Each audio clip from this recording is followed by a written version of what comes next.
Did you know that parents rank financial literacy as the #1 most difficult life skill to teach? Meet Greenlight, the debit card and money app for families. With Greenlight, you can send money to kids quickly, set up chores, automate allowance, and keep an eye on your kids' spending with real-time notifications. Kids learn to earn, save, and spend wisely, and parents can rest easy knowing their kids are learning about money with guardrails in place. Try Greenlight risk-free today at greenlight.com/Wondery. Never go to the second location. Always trust your gut. Hello, my name is Chrissy Champagne, and you are listening to Residue, a true crime podcast dedicated to keeping you paranoid. Residue is the podcast that tells you the truth behind your favorite movies, and today we are talking about a made-for-TV movie called Amber's Story, and this is the truth behind the Amber Alert and the story of Amber Hagerman. Before we get to the story, we've got to get a little business out of the way. It's business. It's business time. Who else loves Flight of the Conchords? If you do, please don't forget to hit that follow button and meet us back here every single Tuesday on Residue. Residue is hosted, created, written, researched, edited, produced by me, Chrissy. I sometimes call myself the garage rock band of the podcasting land. So if you wanted to help Residue out, if you wanted to help me push it out a little bit more to even bigger audiences, the best way to do that would be to leave a 5-star review, whether it be on Apple or Spotify. Also, I am loving your Spotify comments, and I love that I'm able to respond to you on Spotify. You can also share the show, share the social media post. I'm on Instagram at Residue Podcast, and I'm on TikTok and Facebook at Residue, a true crime podcast. And over on TikTok, I try to get you guys like a 10-minute version of each of these episodes in a video format.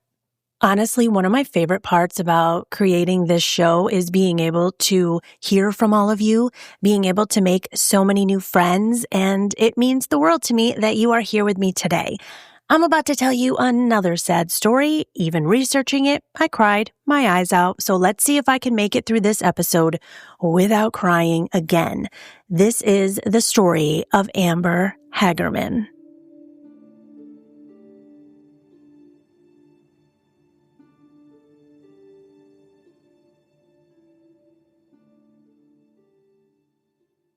Amber's Story is a 2006 made-for-television film written by Richard Leder and directed by Keani Waxman. The film dramatizes the 1996 abduction and murder of Amber Hagerman and depicts the community and family's efforts to find her. It also shows how public outcry after the tragedy contributed to the push for a national child alert system, which became the Amber Alert. There is also a 2023 documentary titled Amber, the Girl Behind the Alert, which was my main source for today's episode. This is a documentary biographical film. You can find this streaming on Peacock.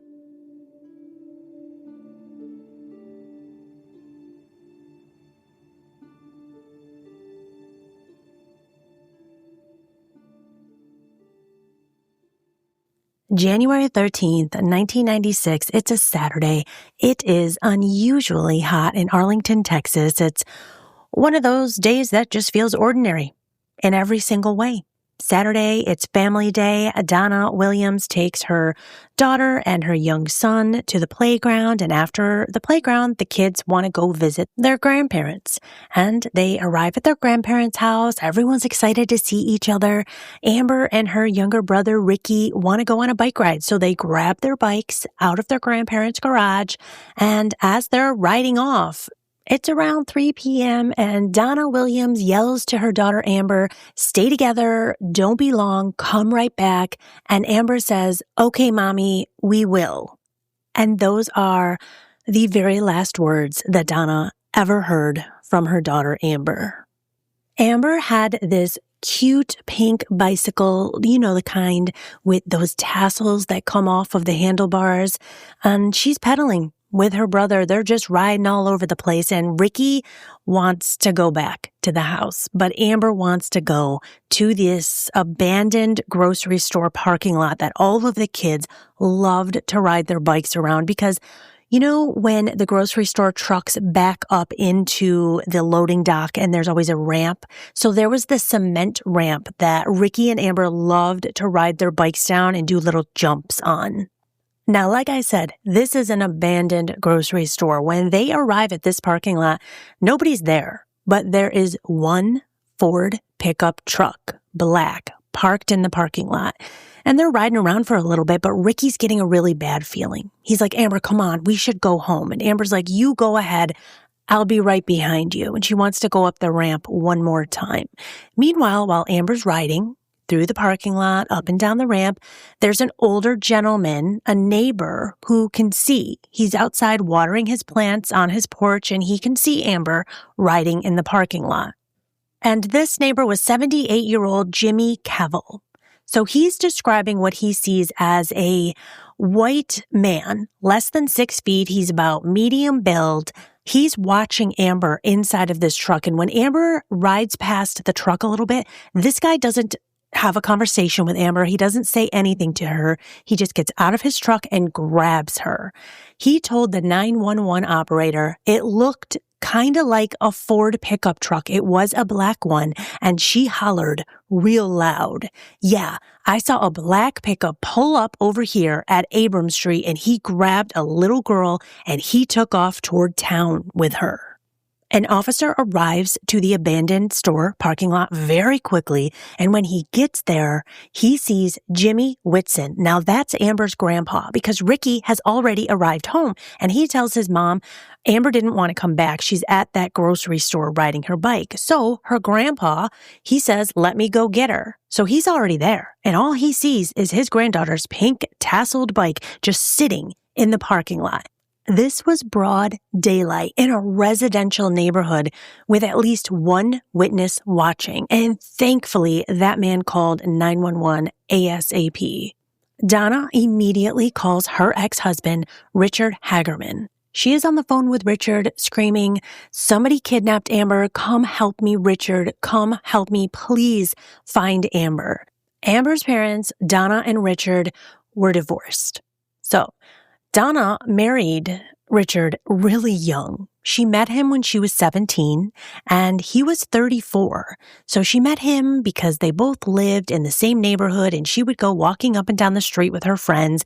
And she met Richard that way. The two got together and very quickly they had their first child together, Amber.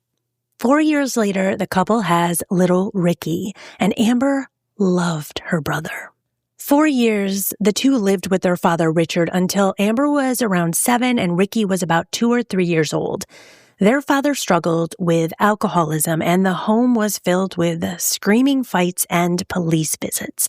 There was one night that the neighbors called the police on Donna and Richard because of the fighting, and the officers warned Donna if they had to return to this home, her children would be taken away. So she knew this had to end. She had to get out of this situation.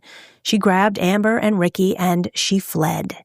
She slept in her car for several nights because she was too afraid to go to her parents' home where she knew her husband, Richard, would look for her there. So eventually, she found safety in a homeless shelter where the staff helped her rebuild her life. It took almost a year before they could breathe and laugh again. They didn't live in fear anymore.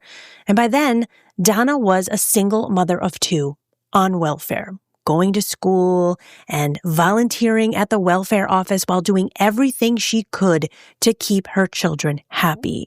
She slowly began allowing Richard to visit his children again. Amber, who was cautious, gradually relaxed, and she started to feel like a safe little girl again.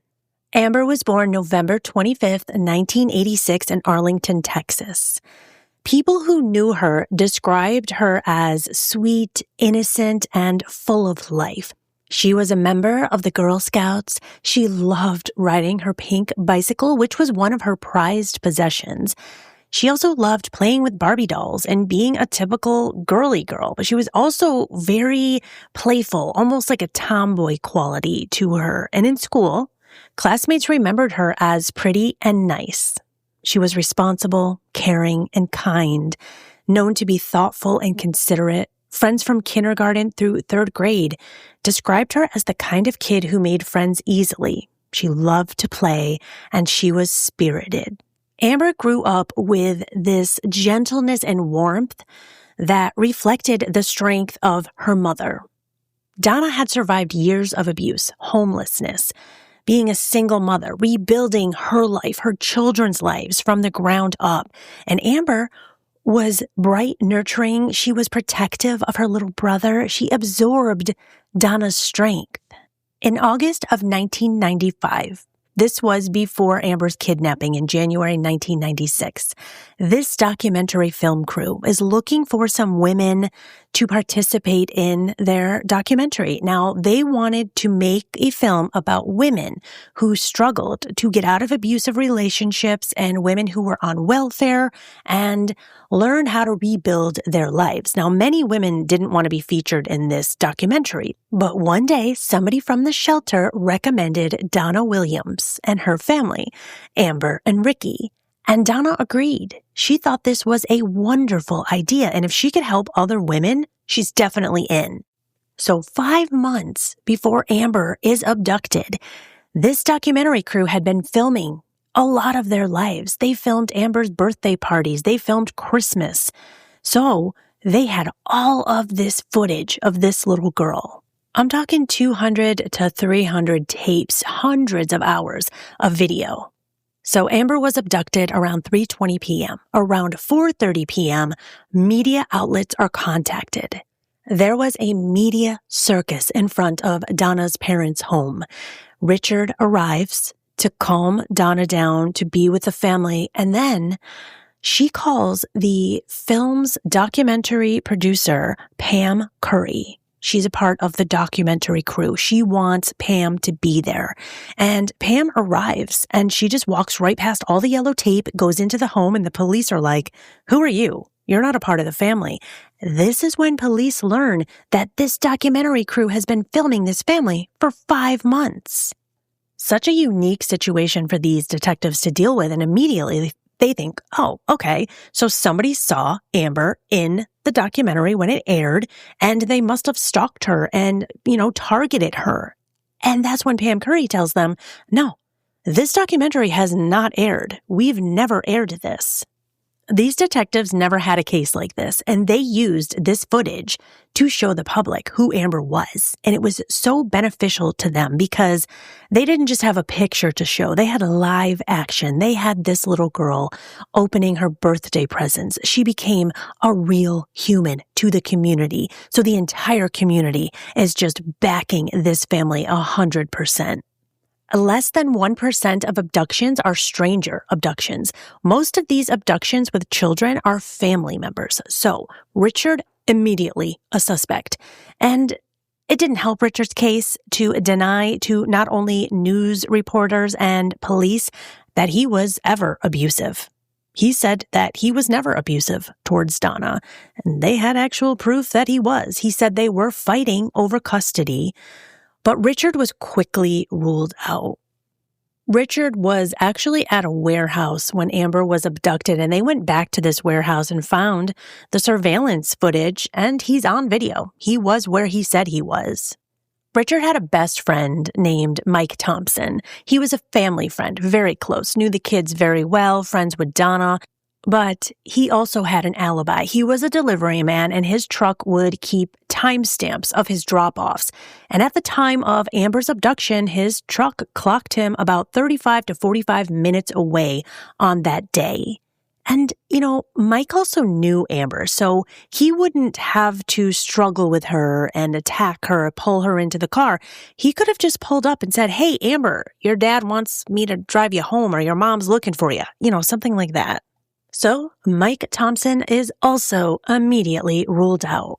Detectives start thinking, okay, this guy has to be a local. So they start looking at sex offenders in the area. The police, they start a task force and tips start coming in immediately. And every single tip was looked at, was investigated. This case took over this entire community. Everyone was invested. On January 17th, 1996, 4 days after the abduction, there's a huge storm, a thunderstorm in Arlington. At 11:30 p.m., a 911 call comes in. A woman says a body has been found in Arlington, in the river behind her apartments. It's a young, white, female body floating, but it's caught up in some brush. A man named Stuart Coker, who lived in the apartment complex, found the body. He was walking his dog at 11:30 at night. He said he saw an arm in the river and he ran to his wife in their apartment. He just opens the apartment door screaming, "I found her. I found Amber." He was just out for a walk with his dog. So of course the police immediately are like, "Yo, guy, you're coming in for a polygraph test because how'd you randomly just find this body?" So they take him in and he is quickly eliminated. And police start canvassing that entire apartment complex. And this is a pretty big apartment complex. Now, this complex had 2 separate gates to enter and exit. Now, one of the gates was broken, so anybody could have come in and out. Didn't have to be a resident. They find out that there are cameras set up on the gates. And now this was a really, really rough night full of thunderstorms. Just one of the worst storms they've ever seen. So when they try to look at this camera footage, they can't see anything. I mean, they can kind of see what looks to be a black pickup truck coming in at one point and crossing the path of the playground in view of the cameras, but they can't really tell. There's no way to see anything because the storm just wiped out any visibility. They are thinking at this point that the person must be familiar with the area. So they definitely must be a local because to know where this river was located behind the apartment complex, you would have to be a local to know where that was. They also talk to every single resident and they don't find any clues, no tips. Nobody saw anything. Nobody witnessed anything except for Stuart Coker finding that body in the back of the complex. News of finding this body traveled very quickly. The media was on this quick. Another media circus at this crime scene.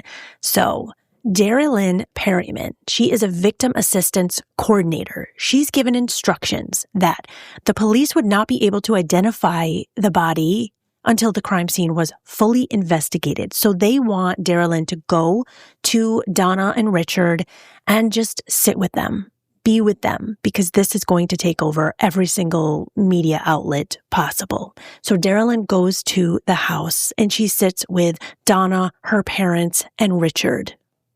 Can you even imagine this family sitting there with a victim assistance coordinator watching the news all night? I'm talking all night. Nobody went to sleep, just crying. The news, every channel telling them a body was found. Is this Amber? Nobody knew yet. They're just waiting for an answer and nobody's telling them anything.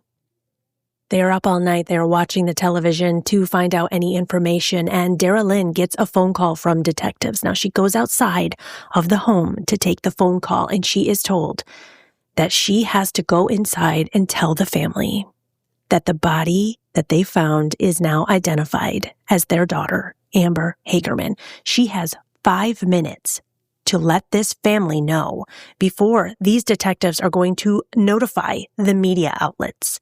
This woman has 5 minutes to gather herself together now, get inside of that home, look all of those family members in the face, and tell them the worst news they're ever going to hear in their entire lives. Donna just wanted to see her baby. She kept telling them over and over, "I just want to see my baby with my own eyes," because she didn't believe this was true. She couldn't wrap her brain around it. Amber had a severe laceration to her throat.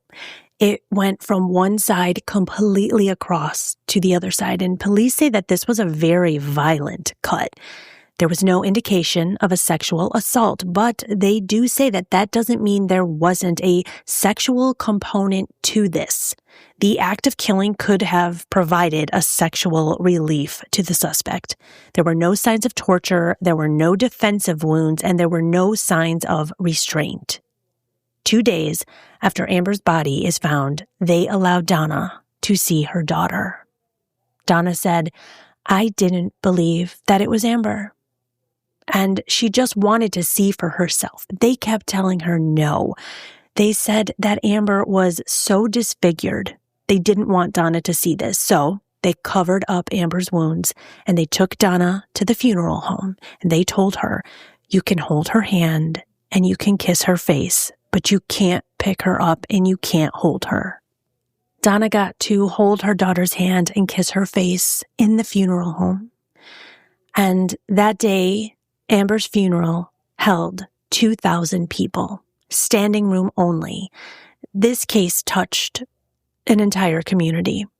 Family members, classmates, neighbors, people that didn't even know Amber, they gathered to say goodbye to a little girl that they barely knew. And as people filled this church, detectives had surveillance everywhere. In cases like this, offenders sometimes returned to the scenes connected to the crime.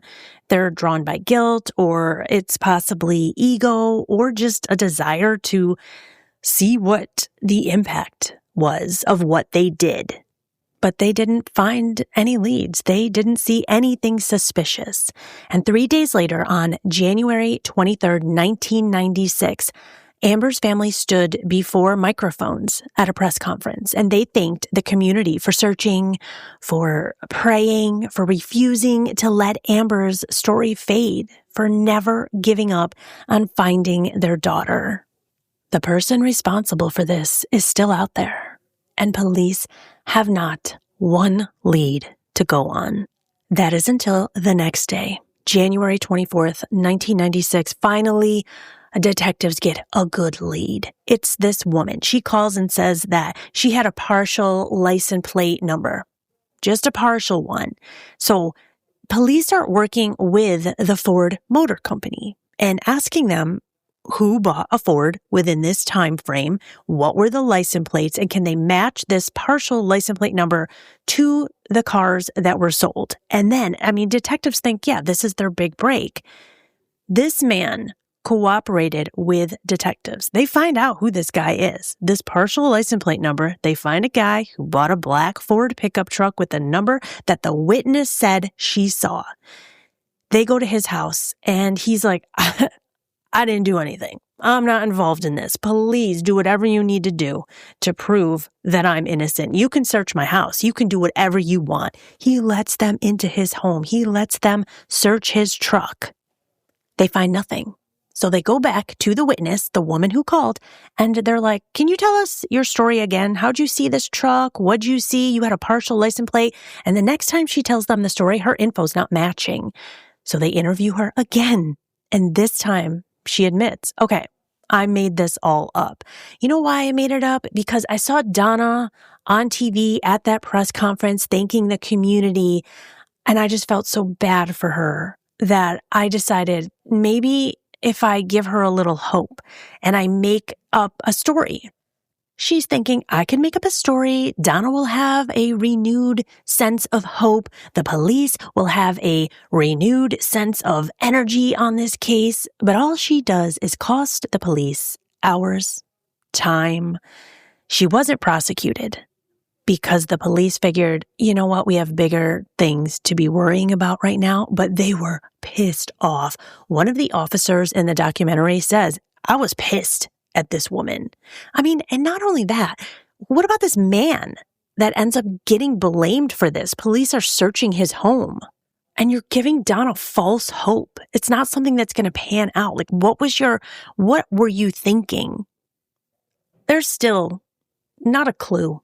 Nobody knows anything. And Donna is starting to get angry. Her grief is now turning into anger. She's thinking, you're the police. You are supposed to tell me who butchered my little girl. But there's no evidence, and the police have nowhere to look. They don't know what to do.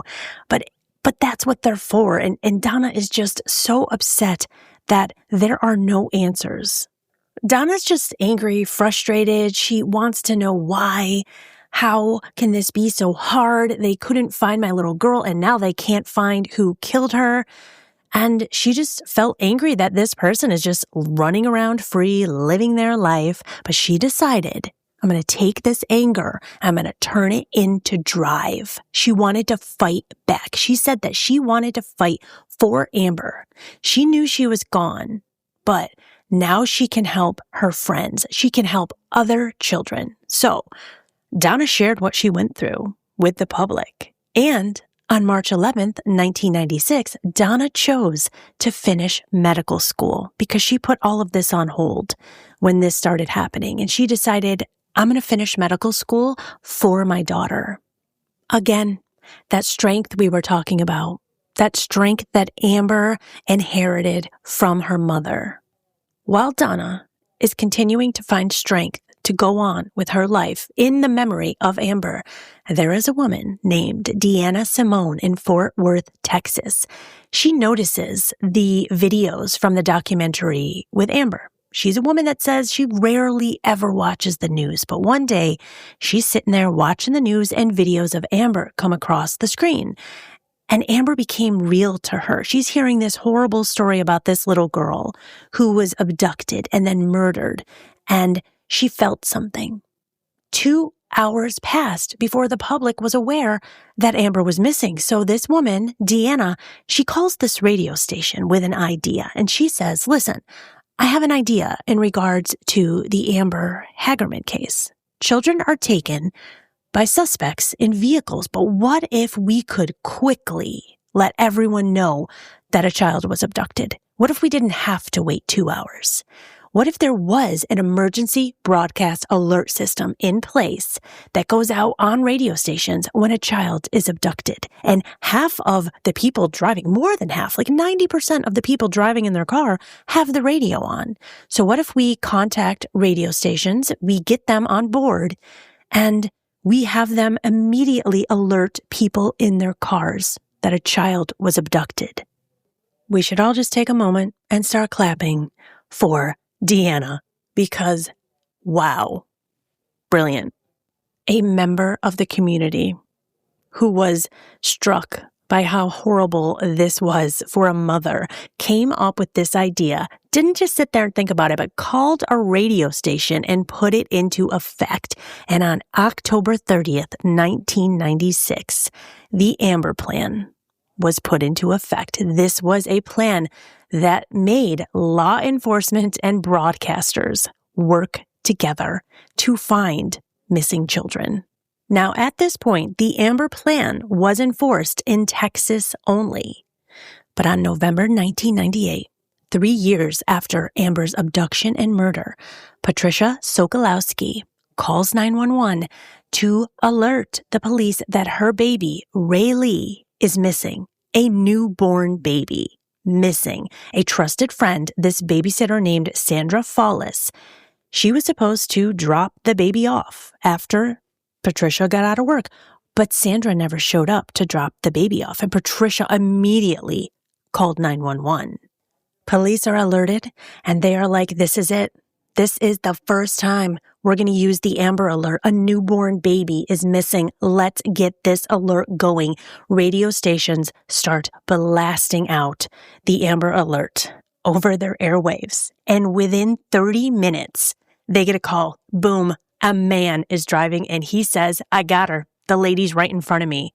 This Amber Alert described what Sandra Fallis looked like, what her vehicle looked like, and this man, he calls and says, I see her. He tells the 911 operator, I can see the baby. She's holding the baby. And he says, that Amber Alert thing worked. That woman was caught within 30 minutes of the Amber Alert, and little Ray Lee Ann Bradbury was home in her mother's arms. And to this day, Ray Lee Ann, as a grown woman, says that she used to call Amber Hagerman her guardian angel, that she would often look up to the sky and say, thank you. Within weeks other states wanted to set this up. Other states are calling Texas and they're like, how do we do this? We need to do this. And they're told, you know what? Develop relationships with radio stations. In 2003, the National Center for Missing and Exploited Children said, hey, let's take this national. And 7 years after Amber's abduction and murder, President Bush signed on and designated a national Amber Alert coordinator at the Department of Justice, the Protect Act of 2003. Donna turned her grief into advocacy. This is her daughter's legacy. And Amber's brother, Ricky, he had a baby girl. He named her Gracie Renee. Renee was Amber's middle name, and Gracie Renee was born on the same exact day as his sister Amber. Donna Williams would often wonder, if we had an Amber Alert when Amber went missing, could it have saved her life? Okay, this is the part that I keep crying over, so I'm going to try to say it. I'm going to try to end with this because I actually think it's a very uplifting ending, but it is very difficult for me to say because it is something that Amber's brother says.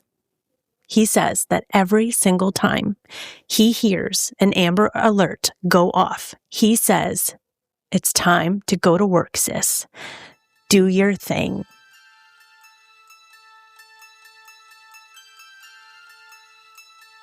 If anyone has any information on Amber Hagerman's abduction and murder, please call Arlington, Texas Police at 817-575-8823. Thank you for being here with me today, and don't forget to stay safe and stay paranoid. Stay paranoid.